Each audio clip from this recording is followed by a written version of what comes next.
and welcome to Rate That Album, the podcast where myself, Paul Muad'Dib, and my cohort, Joseph Fremming, go in every week. We pick an album, and we dig into it. We decide what we like, what we don't like, kind of give our opinions on it. This week, I was chosen the album. But before we get to that, Joe, how are you doing, buddy? I am doing fantastic. How are you doing? Yeah, living the damn dream.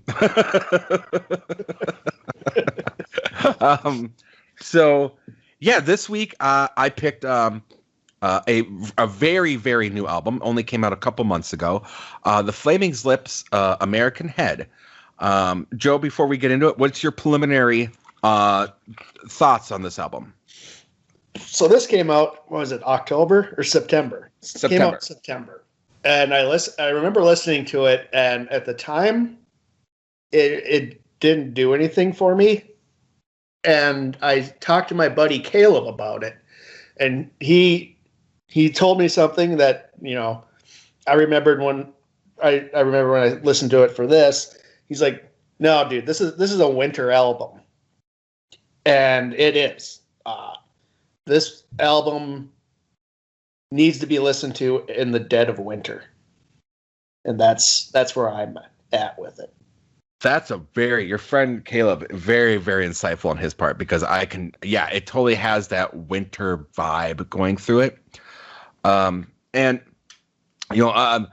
isn't a whole lot I can say about the background because it is so new. That's one of the difficult things. When we pick an album that's older that we've done, we can kind of talk about, we know what was going on in the background, things like that. But what I did find was an interesting interview with Wayne Coyle, the lead singer of the Flaming Lips, on NPR.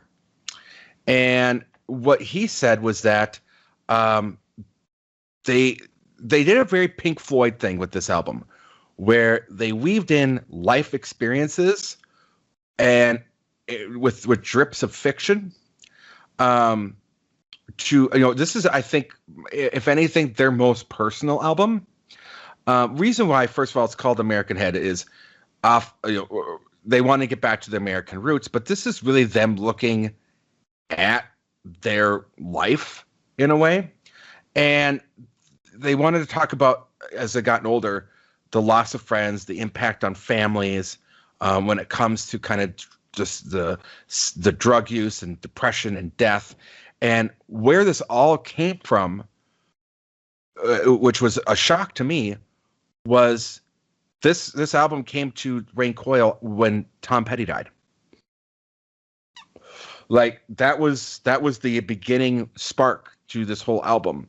Was when Tom Petty died, and kind of the way Tom Petty lived and that kind of thing, how he's fairly young comparatively when he passed away. Go ahead. Wayne Coyne he's in his 60s now. Yeah. Yep. He's in his 60s.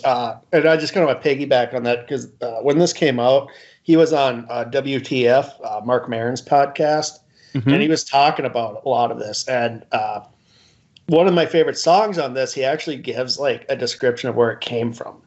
And I'll just do it. It's the song "Mother, Please Don't Be Sad." And it's time. He worked and what I learned from that interview, he worked at Long John Silver's for 17 years. I did not know that. Yeah. And what happened was it was in the 80s, and there was a string of armed robberies. And because in Oklahoma, I forget the city he was in at the time, wherever the band's from.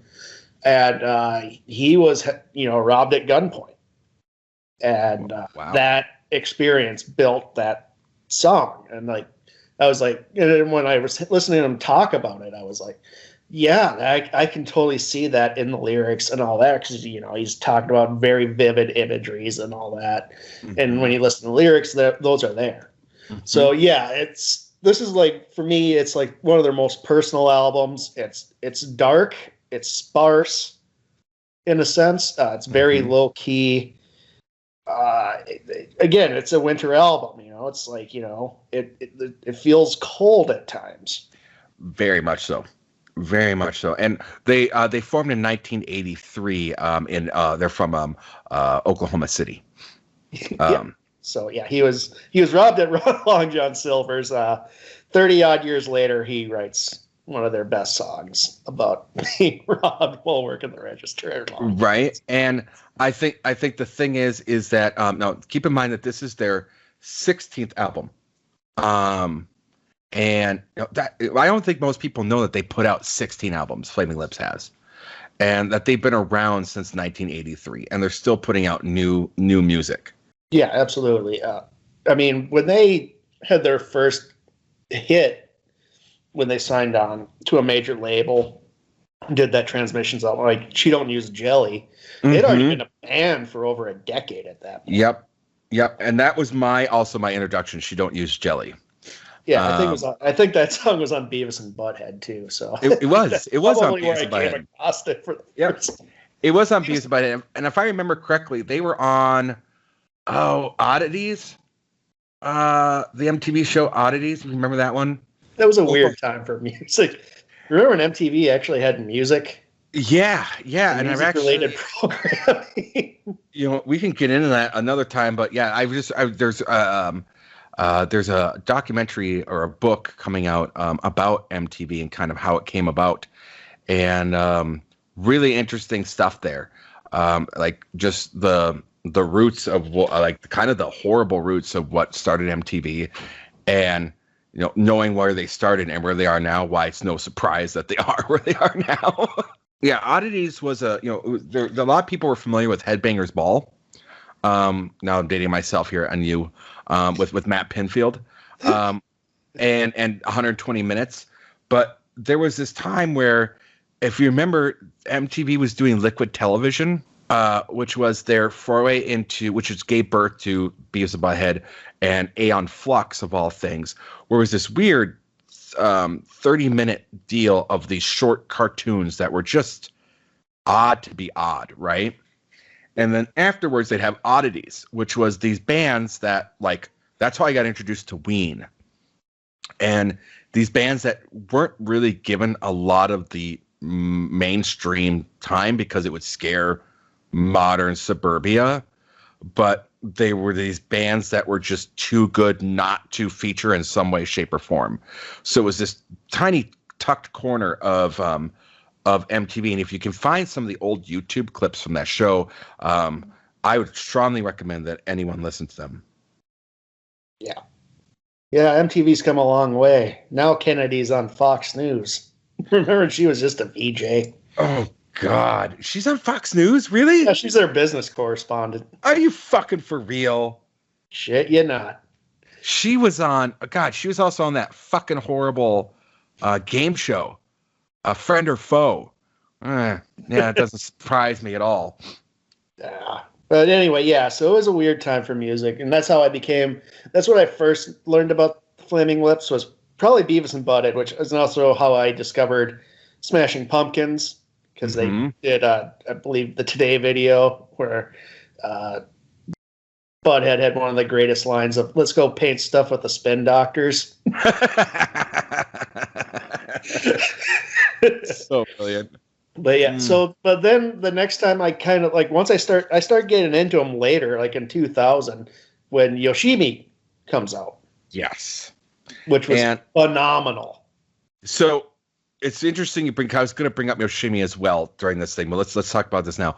Yoshimi to me is the album that I compare all Flaming Lips albums to, which is really unfair that I do that, but it's what I do.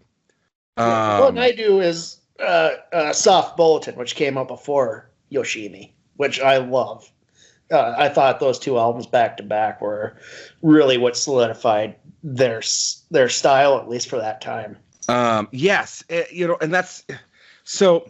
Yes, I listened to Soft Bulletin, which was great, but then Yoshimi took it to another stratosphere in my mind.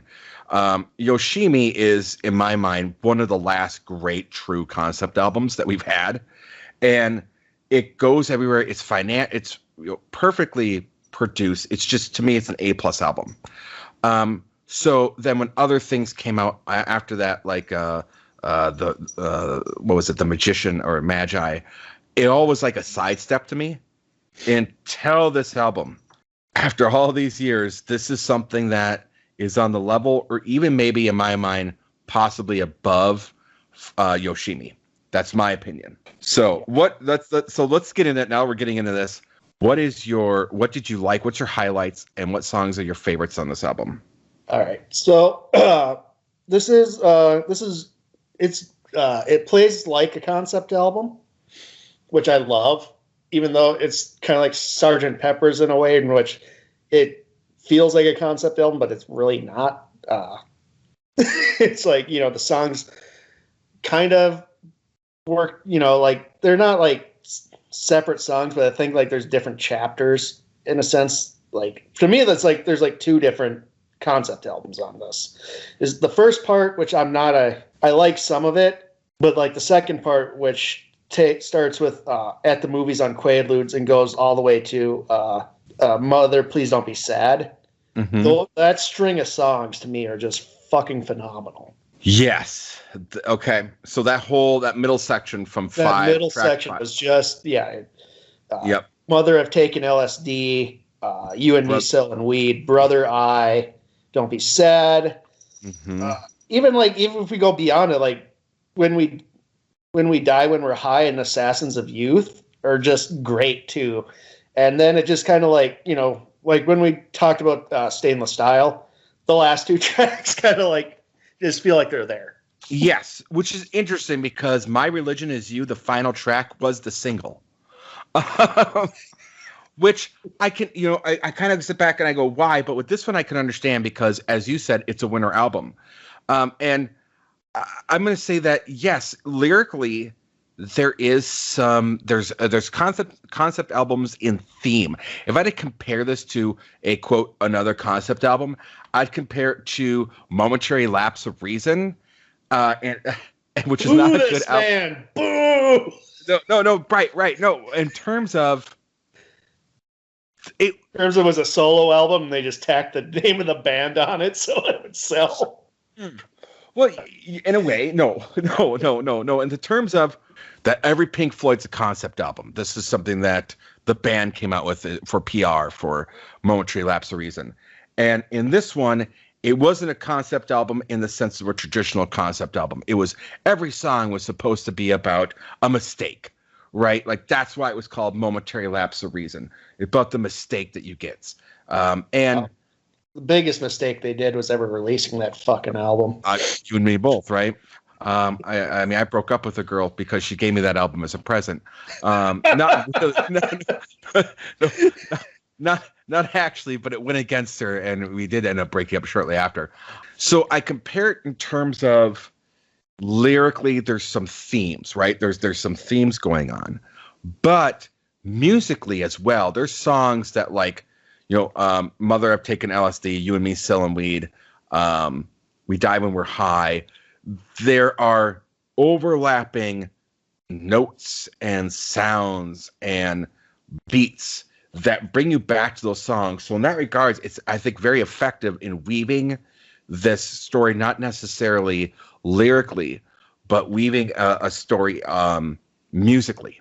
Kind of like pros and cons of hitchhiking in a way, as well. I compare a lot of things because I think Floyd was the master of this concept. Is where I would probably disagree. I would probably say this is more of like the medley on Abbey Road. Ooh. The songs interconnect with each other, but they're really work on their own and they're kind of separate. That's how I feel. That's why I don't feel like this is a concept album. It's a thematic album, but I don't think it's concept. Fair. And that's fair. And again, lyrically, you can't really call it a concept album, right? It's not flowing, it's not telling a true narrative, but it's going into themes. And that's, in that regards, it's an album all about the American head, which they view as from a drug-fueled standpoint, which, if you know anything about Flaming Lips, probably a very accurate viewpoint that they have. Well, it's weird because I believe like Wayne Coyne and who's the other guy, Stephen Drozd, they've been sober for a while, but sober for a long time. But like this is probably their most overt drug references, but it works here. Like I'm not a big fan of like drug songs, like 420 bullshit or that, but like they're not doing that here. They are. It's more of like looking back and this is what they were doing at the time. It's not really promoting it. It's just that's where they were when these lyrics take place. And if you listen to the lyric, and if you look at the lyrics and you listen to the tones of the music, it's done with some regret. Yeah. And that's not saying that they regret the fact that they did drugs or did these things. I think they regret the importance that they put on it in terms of, because I'll sit there and I'll be the first one to say I advocate drug use. Well, to me, so I'm just going to, this kind of felt like almost like a eulogy of what's quote unquote those days. You know what I mean? Like, and they're happy to kind of be burying it. Very much so. I got the same vibe as you on that this was kind of them burying the past, the eulogy, but it also is a song about an album about regrets. There's a lot of regret here. And I think they're looking at things where they are now and where they were. And I think they regret some of the roads they took to get to where they are. Yeah. Well, their road over the years is, there's casualties. I mean, it's just, that just happens in life, especially when you know people who do a lot of drugs. You and I have known people, and a lot of times those are not, they don't have happy endings a lot of the time. No, and I'm gonna get very personal for a second because I think this album really related to me in that regards, because pretty much through most of my groups of friends, and just kind of having that life, even from going from middle school to high school to with the short time I was in college to in my really up until I was about 26, 27, drug use was around me constantly. I was kind of the oddball in the regards that I would do the things sometimes, but it never hooked me. Like, it was one of those things where I was like, yeah, I could take it or leave it. That's just the way my personality was. I'm very fortunate for that. Yeah. But a lot of people aren't as fortunate, and I'm kind of like in the same boat. At least, but for me, it was like when I turned like 20, I really made an effort to distance myself from the drug culture people. It was not really anything personal to them, because like a lot of them I considered really good friends. It was just I did not want to be around it anymore. Nope. And for me, it was about 23, 24 that I did have to make a decision, and I cut some friends out. Now, amazingly enough, a lot of those friends came back into my life, are clean, sober, or have, gotten themselves in a level where they can maintain what they do. Right. Yeah. But there were a lot of losses along the way too. Yep. And, you and I both know people personally that have died from substance abuse. Let's put it out there. I have substance related, substance abuse related deaths. Yeah. And that's what another thing that really, like what we're talking about. That's why a lot of the lyrics in this album resonated with me. Because I think since you and I have kind of been it feels like weird, I think Wayne Coyne really struck a nerve with me with the lyrics with that, because like he's looking back at 60. You and I turned 40 this year, or at least I turned 40. Nope, I turned 40. 40. We're looking back too, and it's, I think that's what resonates. It's like you could be. I bet you could be 25 and listen to this album and be able to look back like, yep. Yep. I mean, it just depends on your life experiences. Well, and I think part of what this shows is, and why I think it's brilliantly named American Head, is because it just goes to show that I don't care if you're from New York or better yet, let me put it this way. I don't care if you're from Manhattan, New York, or Manhattan, Kansas. Drugs in some way, shape, or form have had a positive and negative effect. And when that's just what it is. Yeah. And it goes to show just how ingrained it is in us. And there's some political things that we could talk about off air that I am very grateful for, that we've seen some headway in this in terms of like redefining the way that we're going to go about. Some states are redefining the way to go about drug abuse and how to handle it, because I think it's a universal thing. I think. I mean, it's like drug culture or whatever. It's pee in the pool of the fabric of our reality. It's there.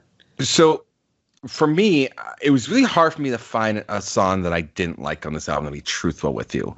I had one. Okay, what was your one? I did not like watching the light bugs grow. Well, Okay.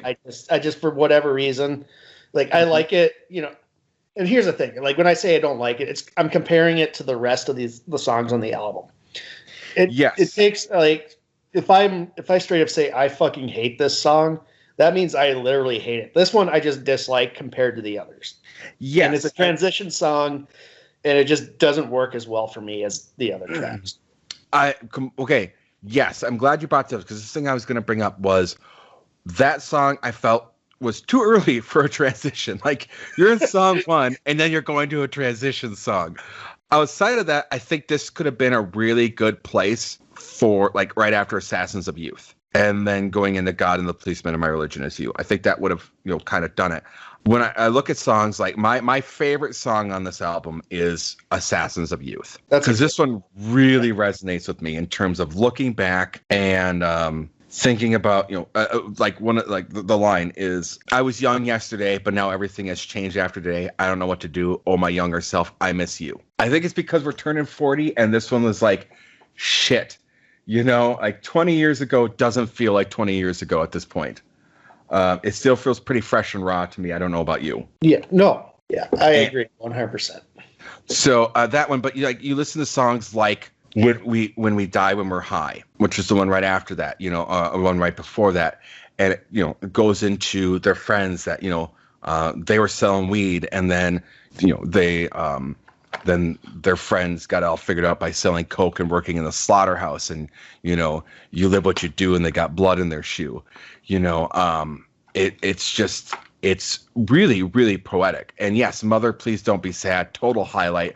I think the down tracks for me were two, which is Watching the Light Bugs Grow, God and the Policeman, and My Religion Is You. Not that I didn't like them, it's just in compared to the rest of the album, those are the ones that just didn't resonate as much as the rest of it. But it's still, to me, a solid A+ album, truly. Yeah. And that's why I wanted to do this particular album, because I know we're going to get into stuff that we don't like. I'm going to be bringing up. Yep. That's coming next week, Paul. See, and I was going to do the same thing you. I was going to take a highlight and then go into a low light. We've been flying too high, Paul. So we have. We've been too. Buckle up, pal. We have a rough ride next week. Oh my God. I'm excited. And what's going to be really interesting is, much like we ran into with Cast That Movie, I wonder if we're going to get to a point where we both decide to rate the same album. I think it's going to be harder to do because there's much more music out there than there is movies. But I think, I wanted to take us on a real high to make the high highs and the low lows. And ironically enough, this being an album about being high. But yeah, I mean, even just at the movies on Quaaludes, beautiful song, for ridiculously, and the lyrically, it's not the best. What would I call this? A high art in terms of lyrics. No. But my God, the way that it's done is brilliant.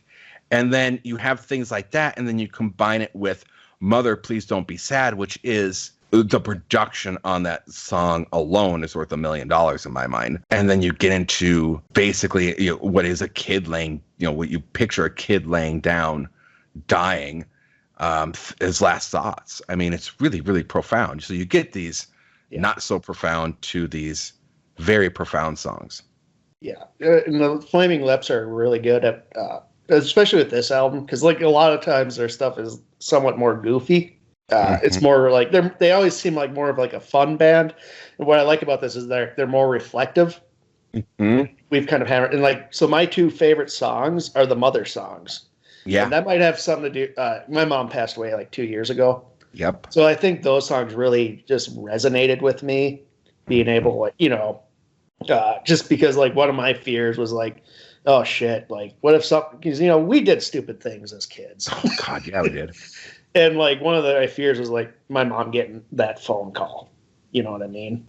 So that, Don't Be Sad. And then Mother Have Taken LSD. I love it just because the title is kind of stupid. Yep. but it really hammers home with like, you think it's going to be wild, and it's like, no, it's changed. The lyrics about changing how the drug changed him, but it didn't change him for a good. Right. He's seeing a world of sadness. Yes. And we got like talking about a friend going to the ward and Tommy's crash, and I think Tommy, that references Wayne Coyne's either brother or a friend of his. I think it was died. His brother. Yeah, his brother died in a motorcycle crash. Mm-hmm. I mean, these are such personal songs. Yes. I felt a little ambushed by it. No, this is the band that gave us She Don't Use Jelly and a Buggin'.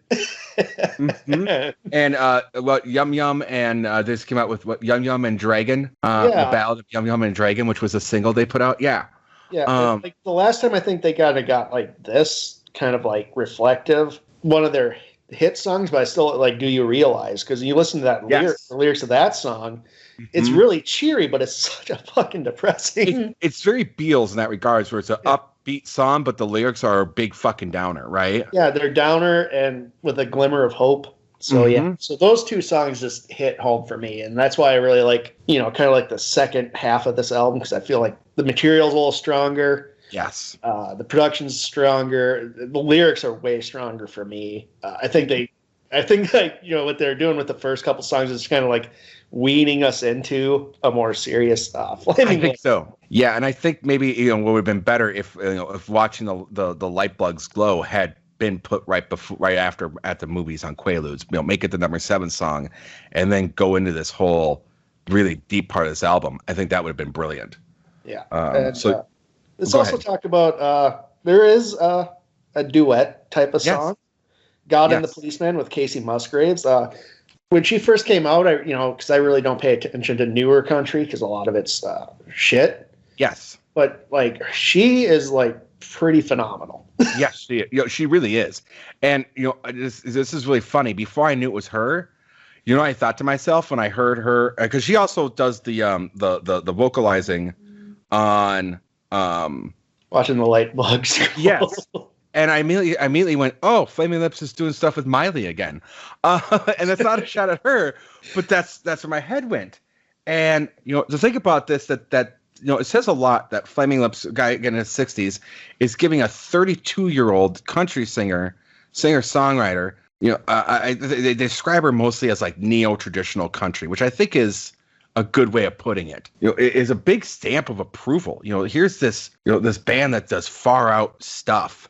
I'm sounding really old by saying far out stuff, but it's out there. I mean, this is not, again, I saw them on Oddities. This is not mainstream. This is, one of those things where, if you know the Flaming Lips, you probably into some other bands that I could, and to have them grab Casey Musgraves for an album, and do a duet with, and her to agree says a lot. You know what I mean?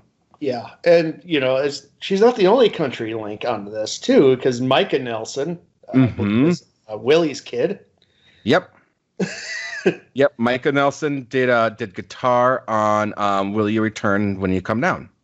Yeah. And did backup vocals for it. So yeah, they're on there. I mean, yeah. And the thing is that there's no country vibe to me on this album. No, none. This is a pretty downbeat album for a band. And it's not like they haven't done more downbeats, but it's just this one's, I think, with the lyrical content mixed with it. It again, it's a winter album. Like, it's a perfect album to listen to as the wind's blowing outside and it's snowing and shit like that. Yes. I'm gonna compare it, like when we say it's a down album. I don't think it's as down as, say, Lou Reed's Berlin. It's not Lou Reed's Berlin, which to me is the most depressing album ever made. But it's around Sea Change level. Yeah. It's reflective. It's reflective. It's a reflective album. It's not an album setting out to be depressing. And you mentioned the comment about how, the Mother songs resonated with you. And I believe the reason why the Assassins of Youth resonate with me is, and I'm going to totally admit this as a parent, I see some jealousy in my mind of looking at my kids and being like, God, to be that age again. And I think that's something that really kind of, opened my eyes a little bit to that. Because, I think this is something that's discussed among parents, that there is some jealousy of your children, that you get to watch them be this age and do these things. And you sit there with all the knowledge and go, God, if I could have just fucking done it different.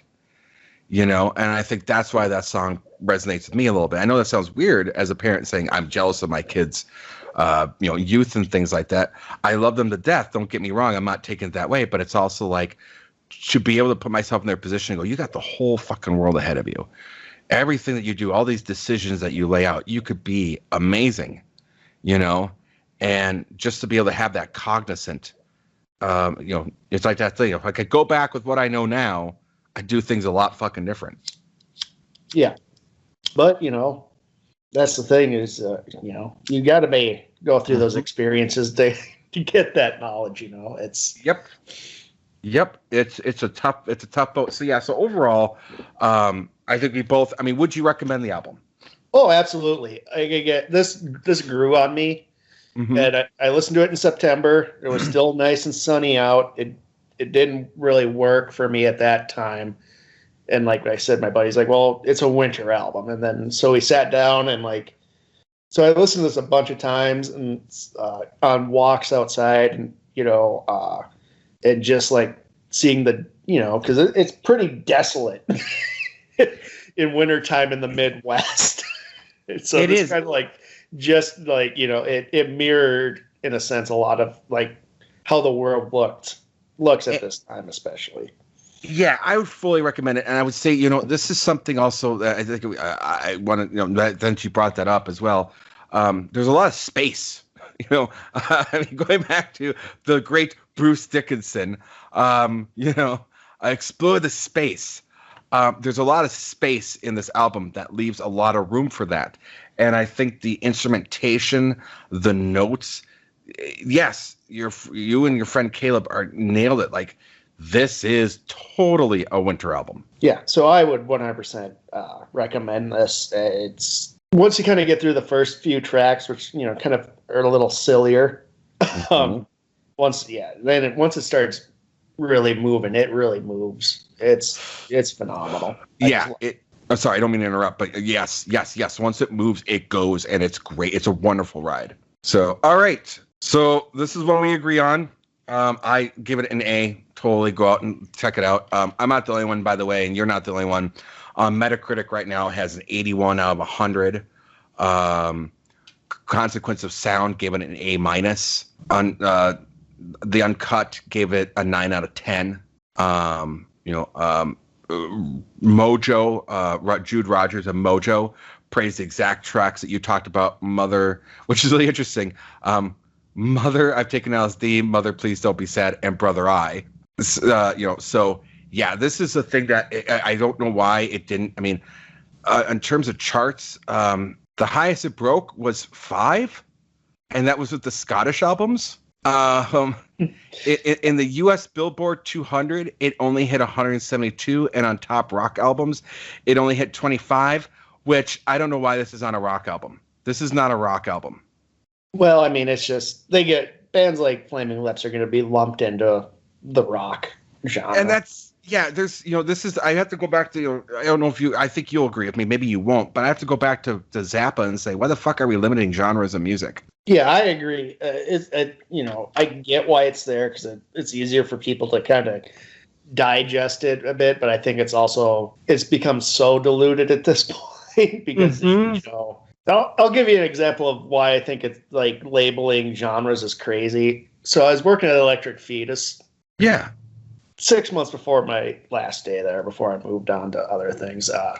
This guy came in and he wanted monk chants with trance music, and he called it some genre like monk trance or something. Yeah, my mom was making it. I thought he was fucking making it up. I thought he was fucking with me. No, I was so mad, and he pointed these. He's like, "Well, go," and I went on all these. At the Fetus, we had all these websites where we could special order it, and none of the artists he was naming pops up. It wasn't until later I looked into it more, and it is a genre. It's just one of those things where it's just do we really need to label something like that? Because it's so confusing. Because I'm sure it doesn't sound anything like how it's labeled. My mother went through a phase of that where that's all she listened to while getting ready for work. Yeah. Punks chanting to techno music? Because that's what they were talking about. It wasn't quite techno, but yeah, I mean, there was some electronica to it. So, yeah, it's like, it's like when you start to get like just, these labels, they get so specific now that it's just too much. Like, just be like, it's this band where they sound. Just listen to it. You know what? I'll say that it was so funny because I ran into this as well. Maybe I think I am. You worked at a record store. I am pretentious when it comes to music.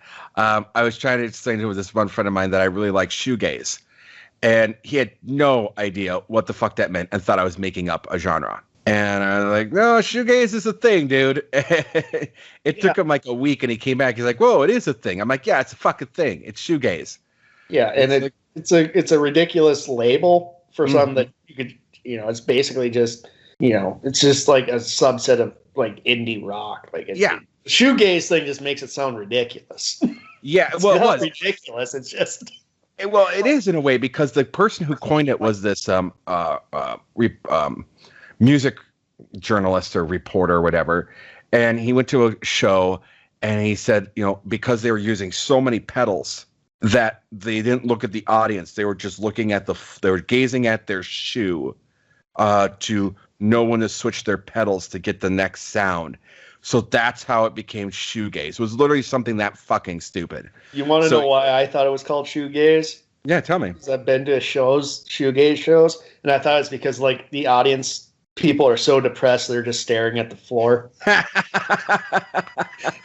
Because that's how they are. They're just staring at the floor, kind of like moving back and forth with the music. That's why I thought it was called shoegaze. Fair enough. No, it was joy. Yeah, it was because this game. So I thought it's just as stupid as that report. Well, I mean, it's just as stupid as you thought, though, because how do you name a genre of music on that? You know what I mean? Oh, they're looking at their pedals. It's a shit shoegaze. Fuck off. So yeah, I think, but I'll tell you what, if I saw this, like if I followed the billboards, which I don't anymore, we're like top 25 rock albums. Oh, Flaming Lips is in the top 25. All right, cool. It's going to be, a rock album. And I got this. I'd be like, what the fuck? Like, this is such a fucking downer. What the shit? So yeah, I mean, I could see where someone would actually hate this album. And I think that's the thing about Flaming Lips, though. Ultimately, either you're with all their albums, in my mind, either you're in or you're out. There isn't really an in between. Yeah, I can see there is some of in between, but like more maybe they're more like Yoshimi. Like there's a lot of people who like that who just didn't like anything else they ever did, just because it was so accessible and so poppy and catchy. Mm-hmm. So, like, there are exceptions to that. And our Transmissions, like their first major studio album, again, catchy, poppy as shit. Weird, but like not as weird as they could get, because we know this band can get pretty weird. Again, I had Zurika. Okay, I had Zurika. I saw the movie Christmas on Mars. Like that's another odd thing they did. Yes. Absolutely. And I'll straight up say I hated that movie.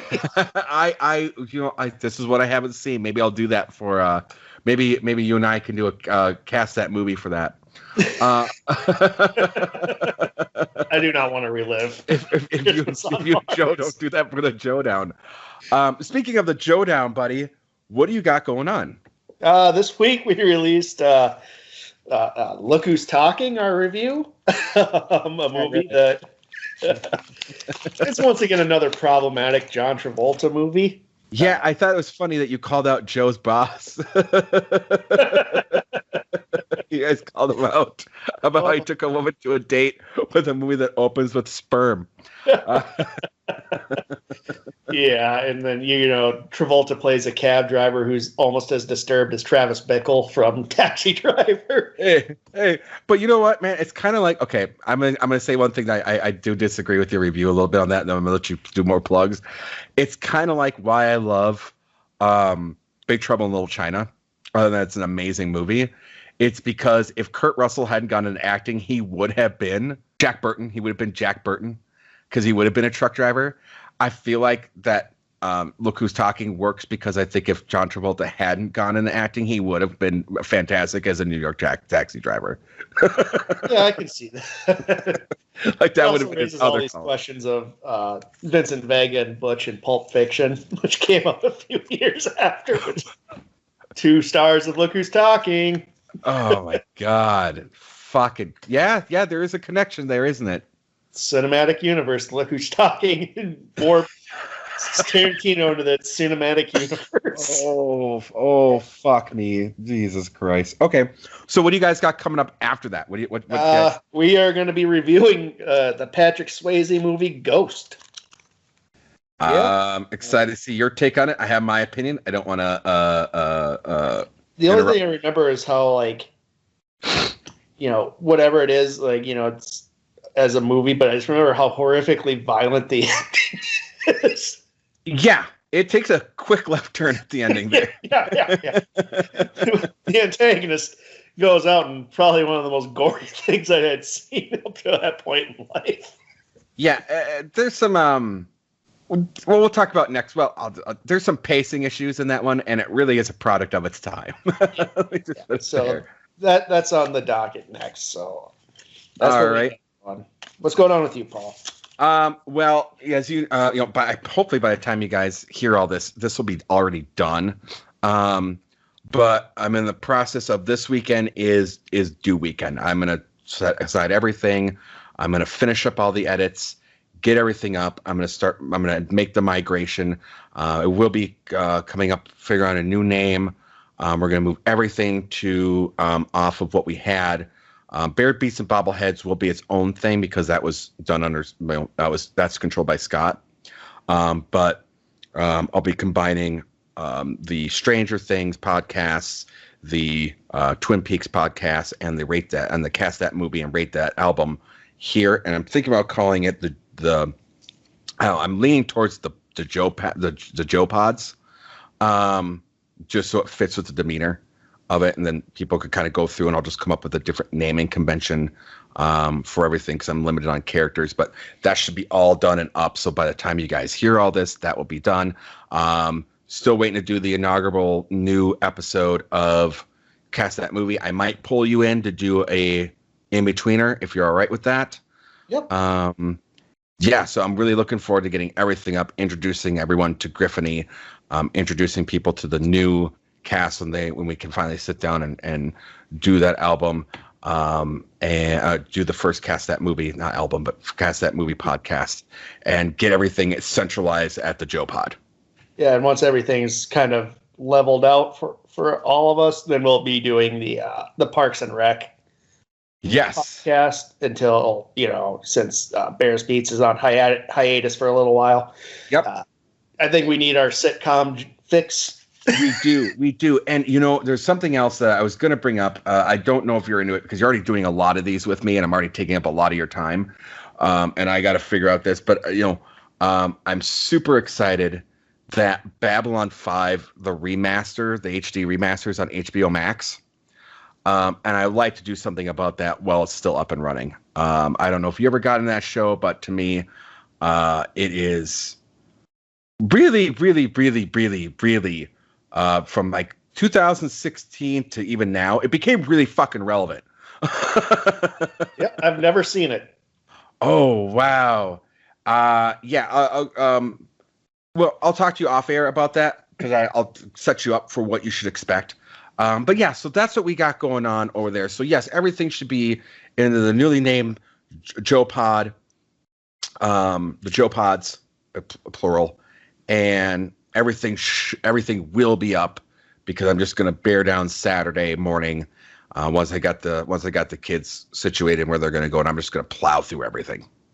Fantastic. Yeah, I'm kind of at that point now where I'm like, I got the drive. I'm ready to go. Kind of getting out of my winter funk as we talked about a winter album. Speaking of albums, Joe, you said you're going to hit me over the head with something. What's coming up next week? Yeah, this might take the wind out of your sails, Paul. I am picking an album that is, Even universally reviled by the fans of this band. Holy fuck! What are we doing? Yes. Paul, hold it.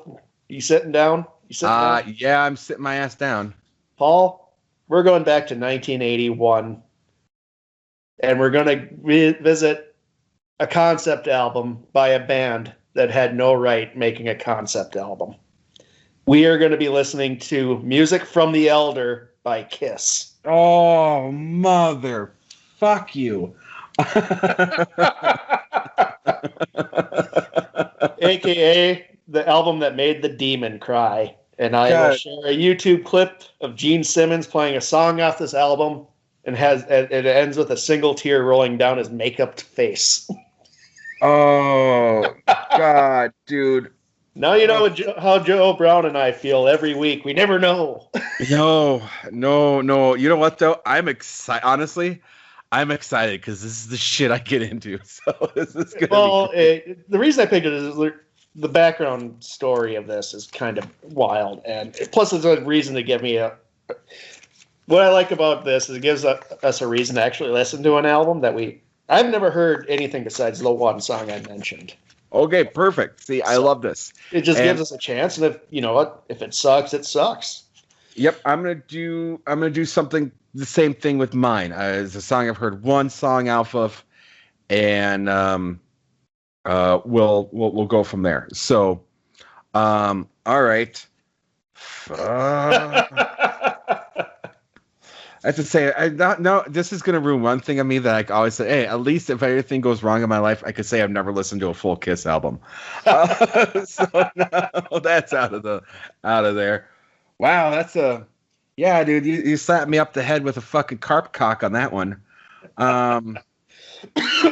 Yeah, I might, by the time it's done, I might wish 10 colonoscopies on you. With a brick. All right. Fuck. Okay. All right. I'm all in. So, all right. With that, Joe, I think it's time I called my mother and told her I've taken LSD.